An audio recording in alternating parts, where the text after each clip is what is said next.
ठीक है। इसमें कि लड़के अधिक परेशान हो जाया करते हैं, नहीं सॉल्व कर पाते हैं और क्वेश्चन छोड़ देते हैं। ठीक है, तो फिर आप सबको मतलब ये जानना होगा कि ये मतलब कि इस क्वेश्चन को कैसे सॉल्व करते हैं, किस तरीके से। ठीक है, तो फिर आप मेरी क्लास पर अटेंड कर रहे हैं नितिन सर के द्वारा, आपको बहुत सारी चीज़ें सीखने को मिलेंगी। जैसे देखिए, अगर हम आज बात करते हैं पहले कि इन सब का यूज़ करें, मतलब किस किस के एग्ज़ाम में ऐसे आ जाते हैं क्वेश्चन। ठीक है, देखो जैसा कि हम देखते हैं एनटीपीसी रेलवे में क्वेश्चन आ जाते हैं। एनटीपीसी हो गया, एनटीपीसी और रेलवे के एग्ज़ाम में, रेलवे के एग्ज़ाम में 2 क्वेश्चन इससे अक्सर आते हैं। 2 क्वेश्चन तो आना ही होता है। ठीक है इनका।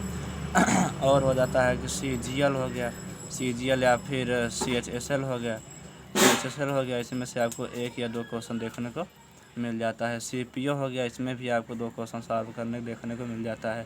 ठीक है, यूपीपी या फिर अदरवाइज़ कुछ भी यूपी के मतलब कि एग्ज़ाम्स होते हैं, तो इसमें भी आपको 1 या 2 क्वेश्चन आपको इस डाइस वाले क्वेश्चन देखने को मिलते हैं। ठीक है, जिससे कि हम सॉल्व, कुछ बच्चे हम लड़के कुछ लड़के सॉल्व नहीं कर पाते, जिससे कि छोड़ देते हैं। ठीक है, तो इसके डाइस के मतलब कि केसेस होते हैं। जैसे देखो, केस नंबर 1 होता है, केस 1 होता है जिसमें कि होते हैं 1 डाइस। ठीक है, 1 डाइस होता है, 1 डाइस के क्वेश्चन आ जाया करते हैं, तो सॉल्व करने में दिक्कत हो जाती है। ठीक है, और इसके केस 2 हो जाता है, केस 2 में होता है, इसमें 2 डाइस क्वेश्चन सॉल्व करने पड़ते हैं। 2 डाइस क्वेश्चन सॉल्व करना पड़ता है, बच्चे उसमें भी कन्फ्यूज होया करते हैं। ठीक है, केस 3 होता है, केस 3 में क्या होता है, इसमें 3 डाइस क्वेश्चन सॉल्व करना, 3 डाइस नहीं, मतलब कि क्या बोलते हैं उसे कि मोर देन 2 से अधिक क्वेश्चन सॉल्व करने पड़ जाया करते हैं। 2 से अधिक क्वेश्चन सॉल्व करना पड़ता है ना, मोर देन 2 बोलते हैं ना, 2 से अधिक, 2 से अधिक क्वेश्चन सॉल्व करना पड़ जाता है, 2 से अधिक। ठीक है, 2 से अधिक राइट्स में आ जाते हैं। ठीक है, और जैसे कि और एक केस 4 होता है, केस 4 में आपको देखने को मिलेगा, केस 4 में क्या होता है कि ओपन डाइस होती है। क्या होता है? ओपन डाइस होती है, ओपन डाइस। ठीक है, इसे बोलते हैं खुला हुआ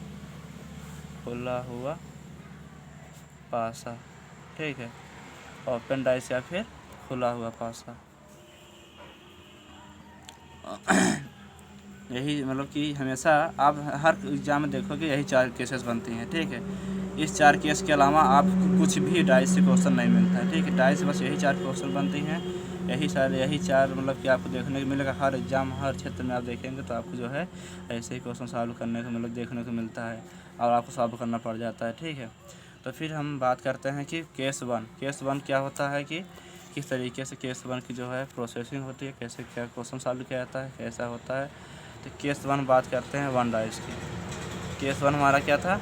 1 डाइस, 1 पासा। केस 1 क्या था? 1 डाइस, 1 डाइस। ठीक है, 1 डाइस, 1 डाइस हो जाता है, 1 डाइस 1 पासा। ठीक है, 1 पासा।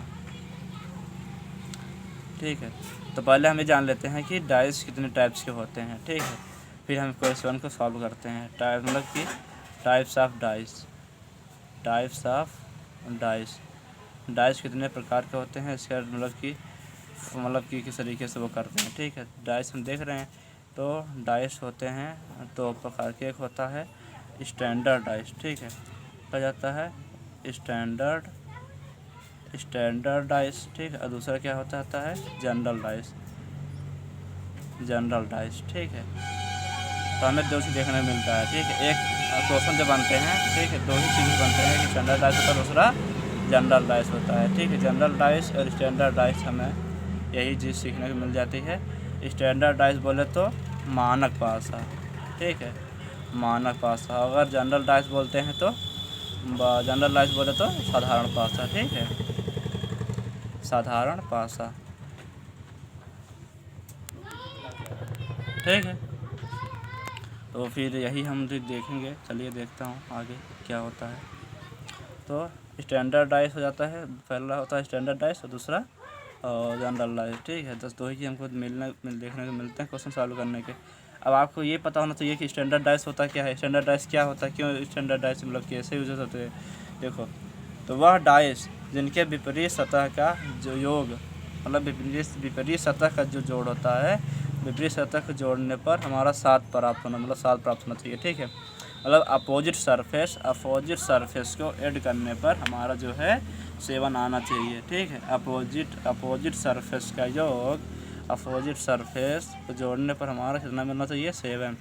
देखो किससे बोलते हैं? जिनके विपरीत सतह, इनके विपरीत सतह का योग 7 होती है स्टैंडर्ड डाइस लाते हैं। ठीक है, तो आपको पता होगा कि स्टैंडर्ड डाइस किसे कहते हैं, क्या कहलाता है, स्टैंडर्ड डाइस कैसा होता है। ठीक है, अब हम बात करते हैं किसकी? जनरल डाइस की। ठीक है, तो जनरल डाइस जैसे कि हमने आपको बता दिया है साधारण पासा। ठीक है, जनरल डाइस साधारण पासा जो अगल बगल, ठीक है, अगल बगल के सरफेस का योग कितना हो जाता है? 7। किस क्या बोल रहा है? अगल बगल का योग, अगल बगल का योग कितना हो? 7। ठीक है, अगल बगल का योग कितना हो जाता है? जैसे कि एडजेसेंट इक्वल टू 7 होना चाहिए। ठीक है, अगल बगल के सरफेस का योग कितना हो जाना चाहिए? 7। ठीक है, तो गाइस आपको देखने को मिल रहा होगा कि अगल बगल के सरफेस का योग कितना हो जाता है? 7। तो उसे हम क्या बोलते हैं? General dice. ठीक है, अब आपको जैसा कि समझ में आ गया होगा कि स्टैंडर्ड डाइस और जनरल डाइस में डिफरेंट क्या होते हैं, स्टैंडर्ड डाइस क्या होता है, जनरल डाइस। देखो स्टैंडर्ड डाइस जनरल डाइस से बहुत सारे क्वेश्चन बनते हैं, जैसा कि आपको देखने को मिल जाता है। आपने हमेशा देखा होगा कि standard dice general dice post मतलब बहुत सारे एग्जाम्स में आते हैं। रेलवे हो गया, रेलवे, NTPC ग्रुप डी, बहुत सारे क्वेश्चन में मिल जाते हैं हमको देखने के। SSL एग्जाम वगैरह में देखने को मिल जाता है कि मतलब पूछ लेता है कि स्टैंडर्ड डाइस क्या हो, मतलब कि वो करना पड़ जाता है, छांटना पड़ जाता है स्टैंडर्ड डाइस कौन सा है और जनरल डाइस कौन सा है। या फिर कोई पासा कोई डाइस दे दिया होता है, उसमें पूछता है कि कौन सा स्टैंडर्ड डाइस है कि जनरल डाइस है। ठीक है, तो हमें देखना पड़ जाता है जनरल डाइस है कि स्टैंडर्ड डाइस है, जिसमें कि हम बच्चे बहुत सारे कन्फ्यूज हो जाया करते हैं, वो सही से क्वेश्चन सॉल्व नहीं कर पाते और जल्दबाजी में कुछ और किसी और पे टिक क्लिक कर दिया करते हैं, जिससे कि उनका क्वेश्चन गलत हो जाता है। ठीक है, तो हम फिर आगे आपको आप समझ सके होंगे कि जनरल डाइस कैसा होता है और स्टैंडर्ड डाइस कैसा होता है, दोनों की डेफिनेशन में बता दिए। और फिर हम चलते हैं, अब देखते हैं कुछ एग्जांपल्स।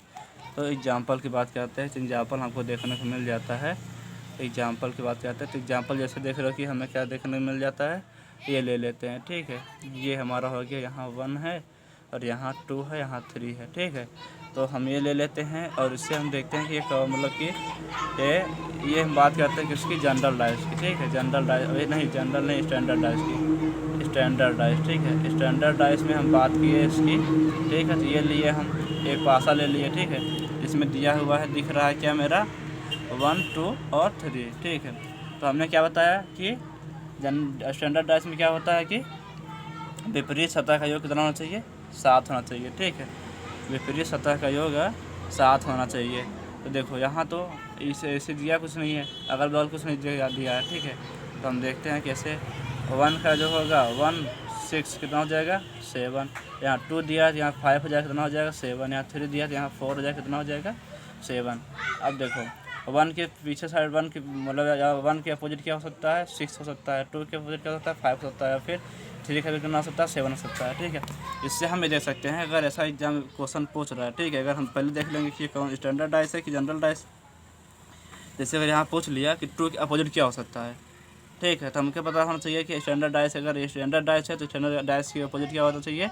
हमारा 7 होना चाहिए। ठीक है, हम बता चुके आपको ऑलरेडी कि जैसे कि आप देख रहे हैं कि अगर मतलब कि अपोजिट मतलब स्टैंडर्ड डाइस में क्या होता है कि उसके अपोजिट क्या होना, अपोजिट जो है मतलब कि किसी डाइस के अपोजिट का योग, दोनों का योग जो है विपरीत सतह का योग कितना होना चाहिए? 7 होना चाहिए। ठीक है, तो ऐसा हम निकाल सकते हैं। अगर पूछ रहा है कि 2 के अपोजिट क्या हो सकता है, जितना 2 में कितना जोड़ने का हमारा 7 आ जाए। ठीक है, 2 में कितना जोड़ रहा है? 5 जोड़ने पर आ रहा 7 में, तो हमारा 2 अपोजिट क्या हो जाएगा? 5 हो जाएगा। ऐसे हम देखेंगे 3 अगर देख रहे हैं 3 का अपोजिट क्या होगा? 3 में कितना जोड़े हमारा 7 आ जाए। ठीक है, अगर 3 में 4 जोड़ हमारा 7 आ जाता है। ठीक है, 3 के अपोजिट क्या हो जाएगा? 4 हो जाएगा। ठीक है, ये इसके अपोजिट है, ये इसके अपोजिट, ये इसके अपोजिट है। ठीक है, आई होप यू अंडरस्टैंड, आप मेरी क्लास में अच्छे समझ रहे होंगे।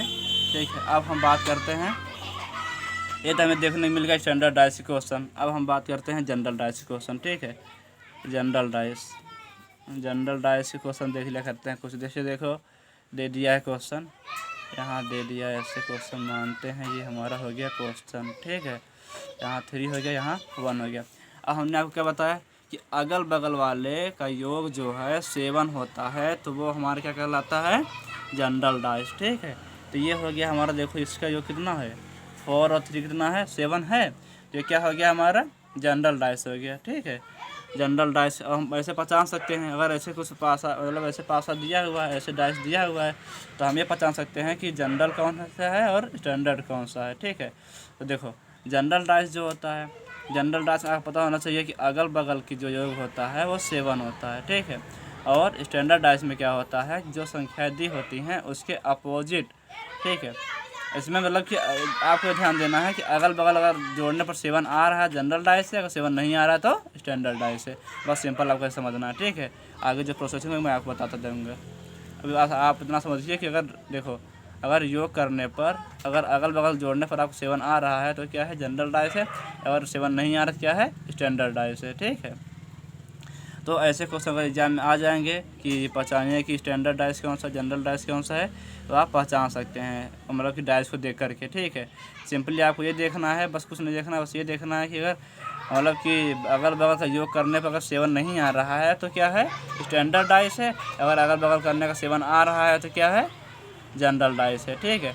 और आपको ये पता होगा अगर जनरल डाइस स्टैंडर्ड डाइस जैसे दिया गया है, ठीक है। स्टैंडर्ड डाइस में क्या होता है, दिया है ना 1 3 2, ठीक है। अगर इसके बगल अगल बगल आपको जानना है कि 1 के अपोजिट क्या होगा, तो 1 में कितना जोड़े हमारा 7 आ जाए, 6 जोड़ेंगे तो 1 के अपोजिट क्या हो जाएगा 6 हो जाएगा, ठीक है। ऐसे यहाँ 2 दिया है ना, 2 के अपोजिट क्या होगा, तो 2 में कितना जोड़े हमारा 7 आ जाए, 2 में 5 जोड़ेंगे हमारा 7 आ जाएगा, ठीक है। ऐसे 3 के अपोजिट क्या होगा, 3 में हम 4 जोड़ेंगे कितना हमारा आज मिल जाएगा 7 मिल जाएगा, ठीक है। तो आज बस इतना ही, आगे हम आपकी केस नंबर 2 को सॉल्व करवाएंगे और उसके बारे में सब कुछ बताएंगे, ठीक है। तो फिर मतलब कि मैं आशा करता हूँ कि आप सभी को मेरा क्लास अच्छा लगा होगा, ठीक है। अगर अच्छा लगे मेरी क्लास अटेंड करने का मतलब कि वो हो, अगर आप थोड़ा सा भी एक्साइटमेंट हो, ठीक है, तो आप मेरी हर क्लास अटेंड कर सकते हैं। और अच्छा होगा कि आप मतलब कि थोड़ा मेरा मनोबल बढ़ेगा अगर आप मेरे लाइक सब्सक्राइब कर देंगे तो, ठीक है guys. Okay bye, next class में मिलता हूँ।